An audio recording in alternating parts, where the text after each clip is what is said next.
السلام علیکم خواتین و حضرات، میں آپ کا میزبان عمر خالد آپ کی خدمت میں حاضر ہیں۔ ہم لے کر آتے ہیں ایک پروگرام جس میں مختلف موضوعات کو زیر بحث لایا جاتا ہے، ایک بیٹھک کا اہتمام کیا جاتا ہے، اور اس بیٹھک میں میرا ساتھ نبھاتے ہیں آج عرفان اشرف۔ ویلکم ٹو دا شو سر۔ بہت شکریہ۔ کیسے ہیں عمر؟ میری طرف سے بھی تمام سننے دیکھنے والوں کو خوش آمدید۔ عمر، کیا حال ہے آپ کا؟ رمضان کیسا گزرا؟ الحمدللہ میں بالکل خیر و عافیت کے ساتھ ہوں، اور دعا کو ہوں کہ اللہ تعالیٰ اور تمام مسلمان یہ جو رمضان کا مہینہ گزر رہا ہے اس کی فیض و برکات سے بھرپور فائدہ اٹھا رہے ہوں گے، اور اللہ تعالیٰ ہمیں اپنے گناہوں پر پشیمانی ہمیں ہونے کی توفیق عطا فرمائے۔ اور میں یہ جی جی میں نے کہا آمین۔ آپ سنائیں، کیسے گزر رہے ہیں شب و روز؟ اللہ کا بڑا احسان، اللہ کا بڑا احسان۔ مجھے وہ جو جب آپ نے حال پوچھا تو مجھے شیخ سعدی کی بات یاد آ گئی۔ شیخ سعدی رحمت اللہ علیہ فرماتے ہیں کہ اللہ کی نعمتیں کھا کھا کر میرے دانت ٹوٹ گئے ہیں، لیکن میں اللہ کا شکر ادا نہیں کرتا۔ اللہ کی نعمتیں کھا کھا کر اور اللہ کی نعمتوں سے فائدہ اٹھا اٹھا کر ہم آج اس زندگی کی کئی بہاریں دیکھ چکے، لیکن ہم اللہ کا شکر ادا نہیں کرتے۔ دعا کریں کہ اللہ ہمیں شکر ادا کرنے والا بنائے، اور قرآن مجید فرقان حمید میں ارشاد ہے لَإِن شَكَرْتُمْ وَلَأَزِيدَنَّكُمْ، لَأَزِيدَنَّكُمْ، تم اللہ کا شکر ادا کرو، اللہ مزید دے گا، مزید اضافہ کرے گا۔ تو دعا کریں اللہ کی نعمتوں کا شکر ادا کرنے کی، اللہ توفیق دیتا ہی رہے، دیتا ہی رہے۔ جی عمر۔ آپ نے سعدی صاحب کا ذکر کیا اور مجھے سعد اللہ شاہ کا ایک شعر یاد آ گیا۔ واہ۔ اس خوشی کا حساب کیسے ہو، اس خوشی کا حساب کیسے ہو، تم جو پوچھو جناب کیسے ہو۔ ماشاءاللہ۔ چلیں، بہت اچھا لگتا ہے آپ سے باتیں کر کر، تو ہمیشہ خوش رہتا ہوں۔ اور آپ نے شعر سنایا تو شعر کا جواب شعر سے۔ مجھے ایک شعر یاد آ گیا، پتہ نہیں حسب حال ہے کہ نہیں۔ راتی تیریاں یاداں دل وچ کیتے انج اجالے، راتی تیریاں یاداں دل وچ کیتے انج اجالے، جویں کپ ہنیرے اندر پیا کوئی دیوا بالے۔ واہ، کیا بات ہے! سعد اللہ شاہ کا ہی ایک خوبصورت اور شعر میں اس میں اضافہ کرنا چاہوں گا۔ جہاں پھولوں کو کھلنا تھا وہیں کھلتے تو اچھا تھا، تمہیں کو ہم نے چاہا تھا، تم ہی ملتے تو اچھا تھا۔ اچھا، اب جواباً مجھے شعر بتانا ہے کہ جواباً کوئی اور بات کرنا ہے؟ ابھی عمر میں نے پہلے شعر میں ایک دیے کا ذکر کیا، اور یہ جو دیا ہوتا ہے یا جسے ہم چراغ کہتے ہیں، یہ بڑی کمال کا ایک استعارہ ہے۔ ہم اپنے استاد محترم کے پاس بیٹھے تھے تو چراغ کے اوپر بات چل نکلی۔ انہوں نے کہا چراغ زندگی کو سمجھنے کا بہت بڑا استعارہ ہے، اور خاص طور پر ان لوگوں کے لیے جو روحانیت کو سمجھنا چاہتے ہیں، جو ظاہر اور باطن کے سفر کو سمجھنا چاہتے ہیں، ان کے لیے یہ چراغ یا دیا جو اس کو سمجھنا بہت ضروری ہے، یہ بڑی کمال کی چیز ہوتی ہے۔ کہتے ہیں یہ چراغ جو ہے نا، یہ مٹی کا بنا ہوتا ہے، اور مٹی کے دیے کے بالکل ایج پر لو ہوتی ہے، روئی کے ساتھ اس کی لو بنائی جاتی ہے، اور مزے کی بات یہ ہے کہ اس کو جلانے کے لیے چراغ کو آگ خود چراغ دے نہیں سکتا، تو آگ دکھانے کے لیے کسی اور کی ضرورت ہوتی ہے۔ اس کو آپ استاد کہہ لو، منٹور کہہ لو، مرشد کہہ لو۔ اور سب سے مزے کی بات یہ ہوتی ہے کہ چراغ جلانے والا دیا سلائی سے آگ لگا بھی دے تو بڑی جلدی آگ بجھ جائے گی، اگر چراغ کے اپنے اندر تیل موجود نہ ہو۔ تو چراغ کے تو باطن کا تیل جلے گا، تو پھر اپنے باطن کی صفائی کی بہت ضرورت ہے۔ جیسے کل کی میں نے مثال میں بتایا تھا کہ وہ دودھ بیچنے والی برتن کو اندر سے صاف کرتی، اور اس لیے کرتی کہ اس میں نور آنا ہے، تو ہمیں بھی اپنے باطن کے اندر کے کو صاف کرنا ہے۔ دیے کے اندر ہمارے اندر کا تیل جلے گا، اور اس تیل کو جلانے کے لیے کوئی نہ کوئی استاد، کوئی نہ کوئی مرشد، کوئی نہ کوئی رہبر اور مینٹور ہوگا جو ہمیں آگ ضرور دکھائے گا۔ جی عمر۔ عرفان بھائی، کیا ایسا ہی نہیں ہے کہ خدا تعالیٰ نے جن لوگوں کو بصیرت عطا کی ہوتی ہے یا جن کو کوئی راستہ دکھانا ہوتا ہے تو ان کو وہ سوچ ان کے دل میں ڈال دی جاتی ہے، اور ان کو چھوٹی سی چیز سے بھی، چھوٹی سی مثال سے بھی وہ بات سمجھا دی جاتی ہے، جس طرح سے عقل رکھنے والوں کے لیے اس جن کی آبزرویشن اچھی ہوتی ہے ان کو اپنے ارد گرد زندگی کے اثار اور زندگی کی حقیقت کو سمجھنے کے لیے بے شمار ایسی مثالیں دیکھنے کو ملتی ہیں کہ عقل دنگ رہ جاتی ہے۔ جس طرح بہلول دانا ایک مرتبہ بازار سے گزر رہے تھے تو ایک بچے کو دیکھا کہ وہ رو رہا ہے اور اس کے جو ہم عمر بچے ہیں وہ باقی ارد گرد کھیلنے میں مصروف ہیں۔ تو بہلول نے اس بچے سے پوچھا کہ تم کیوں نہیں کھیل رہے، تمہیں کیا پرابلم ہے، تمہیں کیا کسی چیز کی ضرورت ہے؟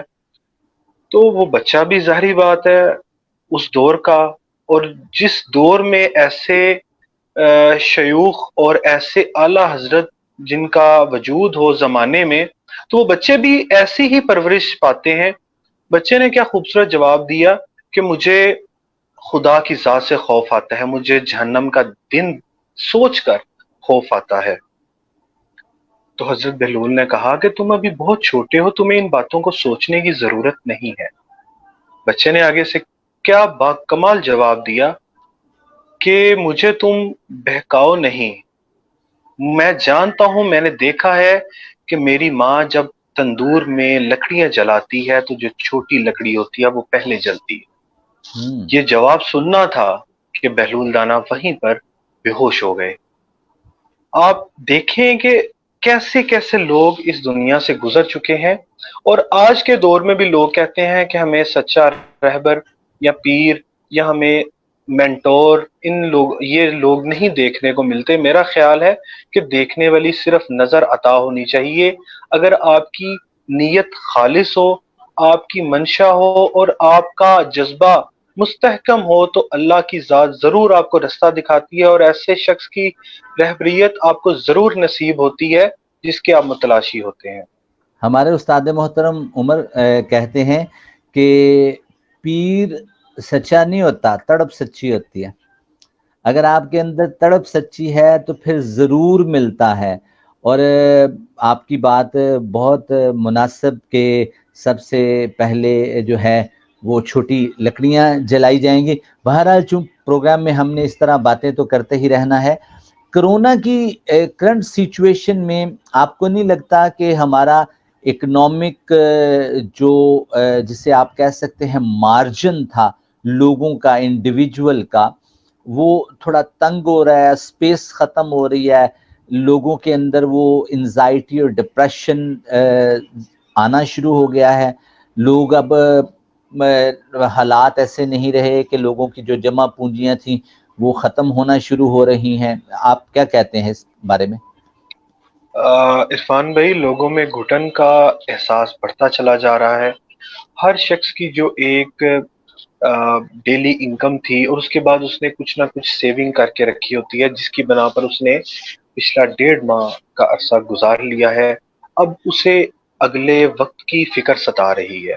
اور اس کے بعد گورنمنٹ کی بھی یہ استطاعت نہیں ہے کہ ساری 22 کروڑ عوام کو وہ گھر بیٹھے فیڈ کر سکے یا ان کو کھانا پہنچا سکے۔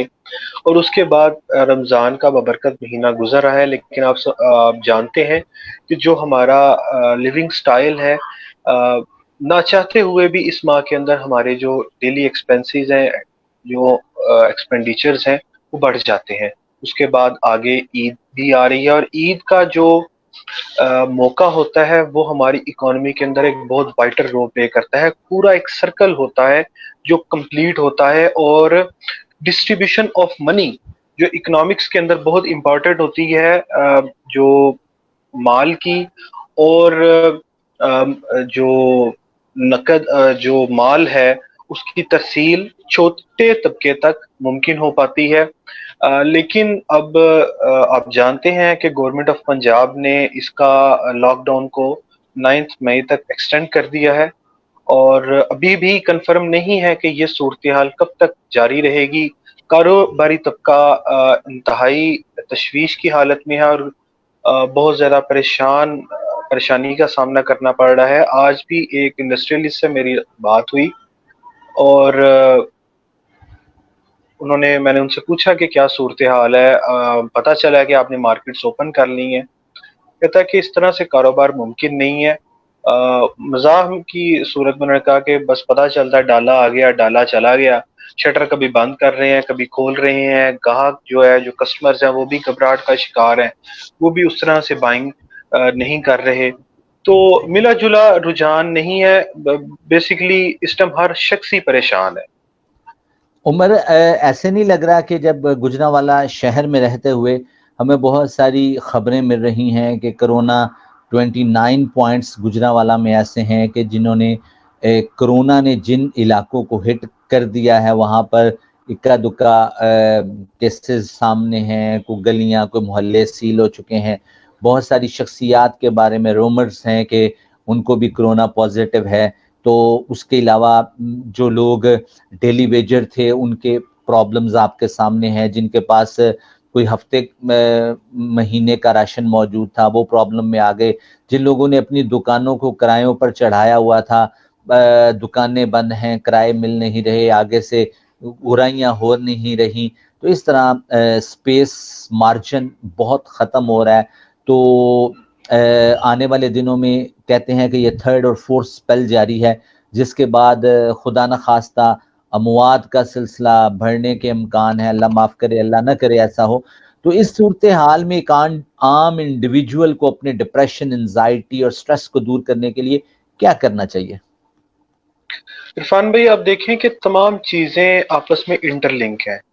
دنیا جو ہے گلوبل ورلڈ کی صورت اختیار کر چکی ہے. اگر ہمارا رابطہ بین الاقوامی ممالک کے ساتھ منقطع ہے، اس کا مطلب ہے کہ ٹریڈ نہیں ہو رہی میکرو لیول کے اوپر. ٹھیک ہے، اب آپ وہی صورتحال مائکرو لیول کے اوپر دیکھیں کہ ایک شخص نے کسی سے مال لینا ہے، کہیں پر بیچنا ہے، کہیں سے پیسہ لے کر آپ نے کسی جگہ منتقل کرنا ہے. پورا سسٹم جکڑا ہوا ہے، بلاکیج ہے.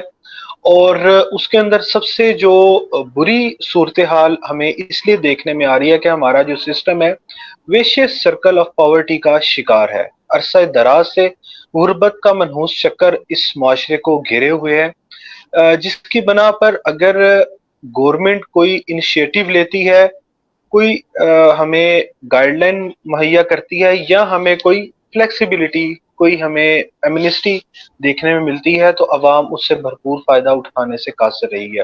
آپ یہ دیکھیں کہ مارچ سے یہ صورتحال چل رہی ہے، اپریل کا مہینہ اسی صورتحال میں گزر چکا ہے، اور ابھی یہ کہا جا رہا ہے کہ جو مئی کا مہینہ ہوگا ہمیں اس وبا کی جو پیک سٹیج ہوگی وہ دیکھنے میں ملے گی. اس کا مطلب ہے کہ اگر مئی بھی اسی طرح سے گزر جاتا ہے تو جون میں جا کر چیزیں نارمل ہونا شروع ہوں گی. آپ اس سے اندازہ کریں کہ ہمارا یہ بھی کہا جا رہا ہے کہ سٹوڈنٹس کا جو ہے یہ سال ضائع ہونے کا خطرہ ہے، کیونکہ ابھی تک میٹرک کے، انٹرز کے، باقی کلاسز کے امتحانات نہیں ہو سکے. اس کے علاوہ آپ دیکھیں بجٹ کی کیا صورتحال ہوگی جو جون میں پیش کیا جائے گا. آلریڈی 1500 ارب کا ہمارا ڈیفیسٹ ہے، جو ہم نے اہداف پچھلے بجٹ کے اندر سیٹ کیے تھے کہ ہماری جو ٹیکس کلیکشن ہوگی وہ 5500 ارب ہوگی. ابھی تک ہم 4200 ارب تک پہنچ چکے ہیں.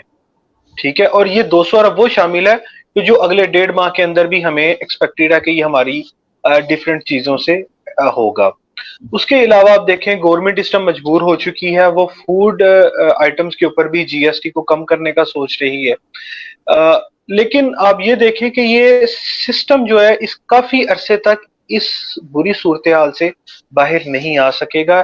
آپ کا یہ جو سال ہے 2020، جسے بہت زیادہ گلوریفائی کیا جا رہا تھا، دبئی کے اندر، یو اے ای کے اندر سب سے بڑی ایگزیبیشن ارینج کی جا رہی تھی 2020. ریئل اسٹیٹ کے حوالے سے ایک بہت بڑا اسے سال قرار دیا جا رہا تھا. ابھی تک اسٹیٹ بینک جو ہے وہ 3% اپنا شرح سود کے اندر کمی کر چکا ہے. اب نہ جانے یہ بریک کہاں جا کر لگے گی. اگر ابھی تک ہم منظر کشی کر سکیں تو منظر جو ہے بہت بھیانک اور خوفناک ہے، لیکن ہم دعا گو ہیں کہ ہم جلد از جلد لیکن اس کے اندر خوشائن بات یہ ہے کہ جو تباہ کاریاں دوسرے ممالک کے اندر کرونا کی وجہ سے دیکھنے میں آئی، ہمارا سسٹم میں اس طرح سے ہمارے لوگ متاثر نہیں ہوئے، یا یوں بھی کہہ سکتے ہیں کہ ہمارا امیون سسٹم بہتر تھا، یا پہلی دفعہ ہمیں گندگی میں رہنے کا فائدہ ہوا ہے کہ یہ جو وائرس ہے اس طرح سے ڈائریکٹلی ہمیں ہٹ نہیں کر پایا، شرح اموات انتہائی کم ہے، نہ ہونے کے چلے برابر ہے۔ میرا خیال ہے عمر کہ جی جی عمر بہت زبردست انالیسز، لیکن آپ نے یہاں پر ایک ذکر کیا دعا کرنے کا کہ دعا کریں اللہ پاک آسانیاں کرے۔ اللہ تو آسانیاں کرتا ہے، اور آپ یقین مانیں کہ وہ لوگ جو دعائیں کرتے ہیں اور ہاتھ اٹھا کر ملک و قوم کی سلامتی، استحکام اور امن کے لیے آج بھی دعا کر رہے ہیں، اور عرصہ کئی سالوں سے وہ دعائیں کرتے رہے ہیں، لیکن ہمارا کچھ ایک خاص طبقہ ان لوگوں کو ان لوگوں کے لیے پرابلم کریٹ کرتا ہے۔ اس بات کا سیاست میں پڑے بغیر میں دلی طور پر مجھے ایک بات کی بڑی تکلیف ہوئی ہے کہ وہ شخص جس نے ہمیشہ لوگوں کو جوڑنے کی بات کی ہے، لوگوں کے ساتھ ملنے کی بات کی ہے، لوگوں کے لیے ہمیشہ دعائیں کی ہیں، رو رو کر پاکستان کے استحکام، سلامتی، امن کے لیے، عالم اسلام کے لیے دعائیں کی ہیں، لیکن ہمارے کچھ لوگوں نے ان جیسے لوگوں سے بھی میڈیا پر معافیاں منگوائی ہیں۔ آپ کیا دیکھتے ہیں کہ ہم کس طرف جا رہے ہیں؟ قطع نظر اس سے کہ قصور کس کا ہے اور کس کا نہیں ہے، ہم کیا پاور کے نشے میں ایسے عظیم لوگوں سے بھی معافیاں منگوا لیتے ہیں؟ جی عمر۔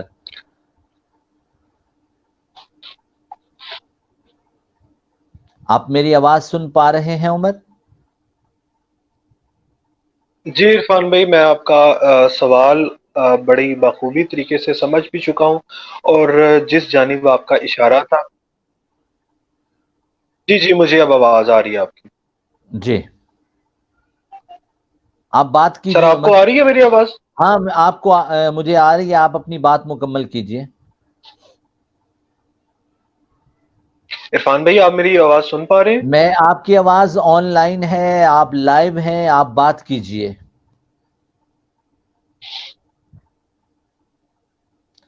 عمر بھائی آپ کی آواز آ جی رہی ہے، ہم آپ جی سر میں یہی کہہ سکتا ہوں کہ ہمارا جو مسئلہ ہے وہ معاشی نہیں ہے، وہ اخلاقی ہے۔ اخلاقی طور پر ہم بدحالی کا اور دیوالیہ پن کا شکار ہیں۔ آپ جس بھی سٹیج پر، جس بھی آپ پلیٹ فارم پر دیکھیں گے، آپ کو اس طرح کی سوچ دیکھنے میں ملے گی۔ بڑی بہت دکھ کا احساس ہوتا ہے، اور میں شاید اپنی کیفیت کو الفاظ میں بیان کرنے سے قاصر ہوں کہ ہمیں دوسروں کی ٹانگ کھینچنے سے فرصت نہیں ملتی۔ ہم ہمیشہ سے کوشش کرتے ہیں کہ اللہ تعالیٰ نے بیسیکلی کہا ہے، مسلمانوں کو، مومنین کو حکم دیا ہے کہ اگر کسی سے کوئی خطا ہو جائے، کوئی کسی میں برائی دیکھو تو اس پر پردہ ڈالو، اور جس سے خطا ہو رہی ہے اس کو حکم دیا گیا ہے کہ تم معافی مانگو اور اپنی اصلاح کرو۔ یعنی کہ ہر شخص نے اپنی ذات تک، اپنے حد تک جو وہ بہتری، جو وہ پازیٹیوٹی سوسائٹی میں کنٹریبیوٹ کر سکتا ہے، وہ اس نے وہ رول پلے کرنا ہے۔ لیکن انتہائی دکھ کے ساتھ میں کہنا چاہوں گا کہ ہمارا جو مین سٹریم میڈیا ہے وہ لوگوں میں انتشار اور گھبراہٹ کے ساتھ ساتھ بدامنی کو بھی ہوا دے رہا ہے۔ نہ چاہتے ہوئے بھی جو ایک غلط فضا ہوتی ہے اس کو ہوا دی جاتی ہے۔ آج ہی ایک بہت بڑا سوشل پلیٹ فارم ہے، انہوں نے ٹویٹر کے اوپر ایک جو ریسرچ پول تھا وہ کنڈکٹ کیا، اور میڈیا کے حوالے سے سوال کیا گیا، جس میں سے 97% پاکستانیوں نے ان الزامات کو درست تسلیم کیا جن کی جانب مولانا طارق جمیل نے نشاندہی کی تھی۔ ہم مولانا کے بیان کے اوپر اس وقت بات نہیں کرنا چاہ رہے کہ ان کا بیانیہ درست تھا یا انہوں نے الفاظ کا چناؤ ٹھیک تھا، وہ ایک الگ بحث ہے۔ ہمیں جو اس ایکشن کا ریئیکشن دیکھنے میں آیا وہ ریئیکشن انتہائی ناقابل قبول اور غیر جانبدار تھا. میرا خیال ہے کہ کسی بھی مہذب معاشرے میں جو باشعور لوگ ہوتے ہیں ان کو اس بات کی اجازت نہیں دی جا سکتی کہ وہ اس طرح سے لوگوں کی پگڑیاں اچھالیں، اور اس کے ساتھ ساتھ جو جن لوگوں کو اس معاشرے میں ایک اچھا مقام حاصل ہے ان کی اس طرح سے تذلیل کی جائے. ایک چھوٹے سے پوائنٹ پر اگر آپ کو کوئی ریزرویشن تھی، آپ پرسنلی بھی ان سے ڈسکس کر سکتے تھے، یا ان کا دوبارہ سے موقف آپ میڈیا کے ساتھ عوام کے سامنے رکھ سکتے تھے. اور جو اس کے بعد مولانا کا ریئیکشن آیا وہ بڑا ہی خوبصورت ہے. انہوں نے بڑی عاجزی کے ساتھ معذرت کی.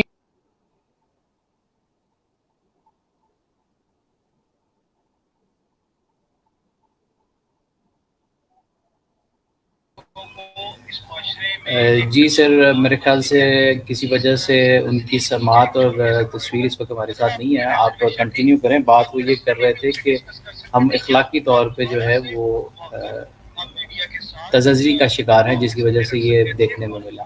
تو عمر بھائی کی عرفان آواز صاحب آپ آہستہ. کنٹینیو کیجیے. جی اوکے. آج چونکہ ابھی ہمارے پاس پروگرام میں وقت اتنا زیادہ نہیں ہے، ابھی ایک کتاب کا ذکر کرنا تھا ہمیں. آج آپ کے ساتھ ایک کتاب شیئر کرنا تھی. عمر بھائی، کتاب جو آج ناظرین کے لیے میں شیئر کرنا چاہوں گا وہ کتاب ہے، اس کتاب کا نام ہے منطق الطیر. منطق الطیر. وہ اس کتاب کو اس لیے آج لوگوں کے ساتھ سلیکٹ کیا ہے لوگوں کو بتانے کے لیے. بہت سارے لوگوں نے اس کتاب کا مطالعہ بھی کیا ہوگا، اس کے اردو ترجمے بھی ہیں. اس پر امریکہ میں اور انگلستان میں ایک ڈرامہ آتا ہے اور اس ڈرامے کو بڑی پذیرائی ملتی ہے، اور اس ڈرامے کا نام ہے کانفرنس آف برڈز.